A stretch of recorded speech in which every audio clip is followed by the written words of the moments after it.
যেই ছেলেটা গতকালকে ওই একজন শিক্ষার্থীকে এইভাবে হচ্ছে সে যে শব্দ চয়ন করেছে, ওই ছেলের ফেসবুকে যদি আপনারা যান, ছাত্রদলকে অ্যাপ্রিসিয়েট করে তার অনেকগুলো পোস্ট আছে। তো আপনারা একটা ছবি পাইলেন সে কোন সময় কোন প্রোগ্রামে গেছে, তাহলে এই যে ছাত্রদল সংশ্লিষ্ট তার 10-এর অধিক যে পোস্ট আছে, তো এইটা দ্বারা কি প্রমাণিত হয়? সে তো অনেক অ্যাক্টিভ ছাত্রদল। তো এটার বিরুদ্ধে আপনারা কেন কথা বলছেন না? এই যে এই ধরনের ফ্রেমিং করা, ভাই আমরা এখন ডাকসু নির্বাচন করছি, আমরা প্রতিদিন কমপক্ষে 2 থেকে 3 হাজার শিক্ষার্থীর সাথে আমাদের সাক্ষাৎ, শিক্ষার্থীরা ছবি তুলে।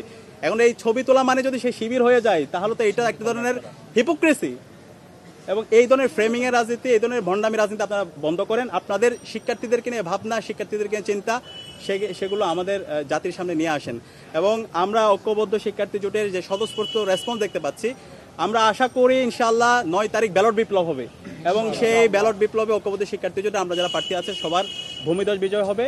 এবং আমি সবাইকে অনুরোধ করব, যত ছাত্র সংগঠন আছে, যত প্রার্থী আছে, আমরা যেন আইডিয়ার প্রতিযোগিতা করি, আমরা যেন সততার সাথে রাজনীতি করি।